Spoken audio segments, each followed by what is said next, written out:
3 காலங்களையும் நம்மளால கணிக்க முடியுமா? நிச்சயம் முடியும். இதற்கு நமக்கு முக்கியமா தேவைப்படக்கூடிய ஒரு விஷயம் என்ன அப்படின்னா, அருள். அருள் அப்படிங்கிற ஒரு விஷயம் கிடைச்சது அப்படின்னா, அண்டம் 7 அப்படின்னு சொல்லக்கூடிய இந்த 7ஐயும் பார்க்கக்கூடிய கண்கள் அப்படிங்கிற ஒரு விஷயம் நமக்கு வந்து கிடைக்கும். அதன் மூலமா நம்ம வந்து அ அ 3 காலங்களையும் நம்மளால பார்க்க முடியும். மத்தபடி நம்ம இப்ப நம்ம நினைச்சுக்கிட்டு இருக்கோம்ல, நம்ம இதெல்லாம் மனம், அறிவு ரீதியா நம்ம வந்து ஒரு கால்குலேஷன் அப்படி மட்டும்தான் போட்டுட்டு இருக்கோம். ஒரு கால்குலேஷன் அறிவு மனம் அப்படிங்கிறது இது நடந்துச்சுன்னா இப்படி இருக்கும் அப்படின்னு சொல்லிட்டு ஒரு கால்குலேஷன் அப்படிங்கிறத நம்மளால போட முடியும். மனித அறிவுக்கு அவ்வளவுதான் எட்டும்.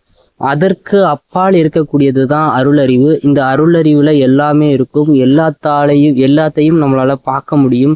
அதாவது அண்டம் 7ம் காணக்கூடிய கண்கள் அப்படிங்கிற ஒரு விஷயம் இருக்கும் இல்லையா?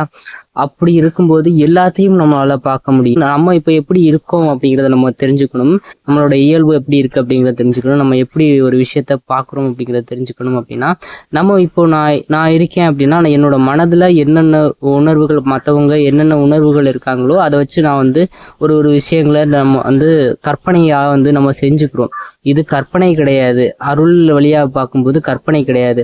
நம்ம மன ரீதியா பார்க்கும்போது தான் அந்த கற்பனை அப்படிங்கிற ஒரு விஷயம் இருக்கும். இதுல வந்து கற்பனையில வந்து அறிவு வந்து விருத்தியாகி அறிவு விருத்திங்கிறதுனால ஒரு சுழற்சி அப்படிங்கிற ஒரு விஷயம் நடந்துகிட்டே இருக்கும். இதை தான் நம்ம எதிர்காலம் அப்படின்னு நம்ம நினைச்சுக்குவோம். இந்த மாதிரியான ஒரு ஆசையின் ரீதியா எதிர்காலம் இதுதான் நினைச்சுக்குவோம். ஆனா இதையும் இந்த இரண்டையும் கடந்து மனம், புத்தி, அறிவு இதெல்லாம் கடந்து நம்ம நிற்கும்போது, அருள்ல நிற்கும்போது நம்மளால நிச்சயமா 3 காலங்களையும் நம்மளால பார்க்க முடியும்.